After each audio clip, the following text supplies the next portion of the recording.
I'm not seeking penance for what I've done, neighbors. I'm asking forgiveness for what I'm about to do. That's what I'm talking about! That's why Ryan Coogler's the GOAT! The GOAT! This man, Ryan Coogler, can't miss. But it's really because he's from the Bay Area. At this point in time, Ryan Coogler is my God and Sinners is my Bible. If you couldn't already tell, I just got back from watching Ryan Coogler's newest film, Sinners. And I just had a cinema experience so special that I was moved to tears and in awe. Not only is Sinners easily the best movie this year, there's a strong argument to be made that this is my favorite movie of the decade so far. Now, I'm going to be talking full spoilers, so if you don't want to be spoiled, make sure you drop a like and follow, but come back later after you've seen the movie because I do want to hear your thoughts. There's really a lot to chew on. Either way, me and you know what we got to do. We got to talk about it.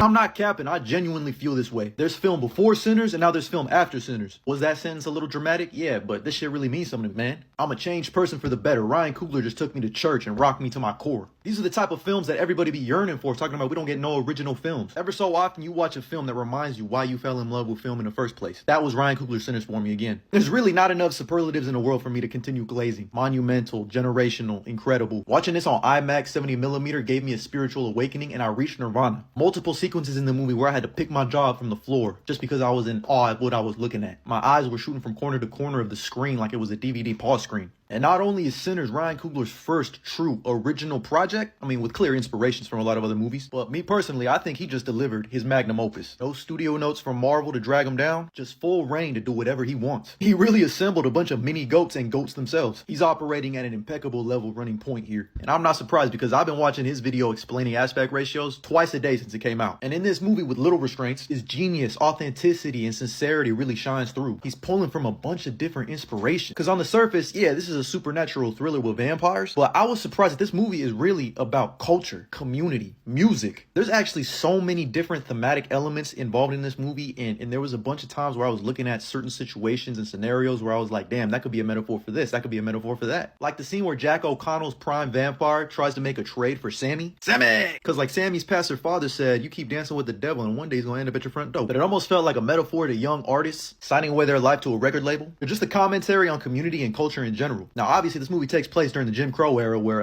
shit was not sweet. You still had the Klan running around and there was still a heavy divide amongst blacks and whites. But like, dog, I'm not gonna hold you. When the vampire dude was like, look at everyone that's out here. We're building a great community. Like, sure, you gotta die and you'll never see the sun again. Like, when he killed the Klan members, they didn't give a fuck about people's skin color no more. I was kind of like, look, hold on, wait a minute. Maybe we should join him. Or even the commentary on how you're a product of where you grew up. There's a reason I talk the way I talk, walk the way I walk, and act the way I act. There's a reason you talk the way you talk, you walk the way you walk, and you act the way you act. Product of our environment. But to me, it's the musical elements that really stood out in this movie. When I mentioned that I cried, I came up, like, literally, I had tears in my eyes from what I was watching. I mean, it helps that I was watching it on 70mm, but the scene when Sammy finally goes crazy and starts playing the guitar and all the spirits from not just the past, but the future, and you see all of these different cultures coming together, they remix it, and you got electric guitars, you got banjos, you got, at one point, someone was twerking in the damn kitchen. It was just like a beautiful realization, like a full circle moment of what music really does. It brings us together and how more connects us than separates us. But I mean, that's not to say like the supernatural vampire shit wasn't tight. Like, I love how they brought classic vampire tropes. Like, the only way a vampire could step foot into your home is if you invite them in. Don't let the devil in. Classic garlic, wooden stake, silver, and the action set pieces were incredible. It also just helps that this film was shot entirely on film. This adds a real regalness to it. Like, it makes it feel real authentic when you can see the crackling on the screen. Like, fuck, here we go. I'm about to be a nerd. I'm about to get called a nerd. But I don't care because this shit means something to me, man. But there really is just so much to take away from this movie, and I'm already 4 minutes talking about it. I mean, I would feel remiss if I didn't talk about the performances because there is not a weak link here.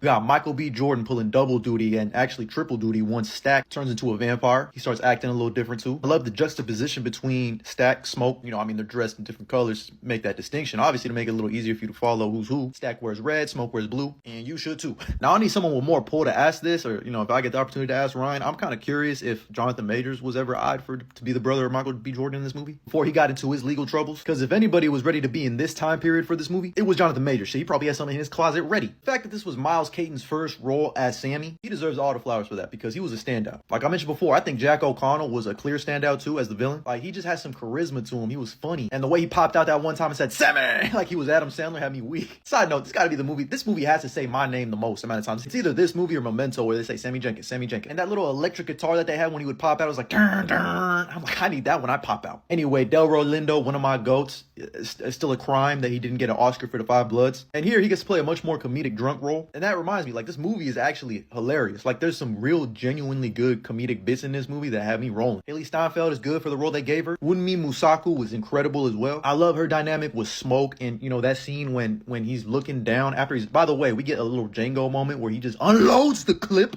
on an entire squad of clan members.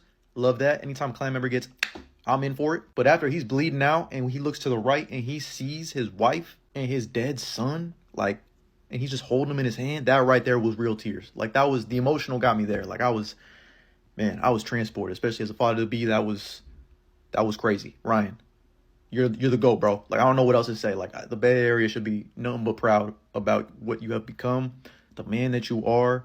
You're an inspiration for so many out there. You inspire me to be my authentic self in my content and pour my true self into all my work. Like, man, what an inspiration. Like, that's what this movie really is, man.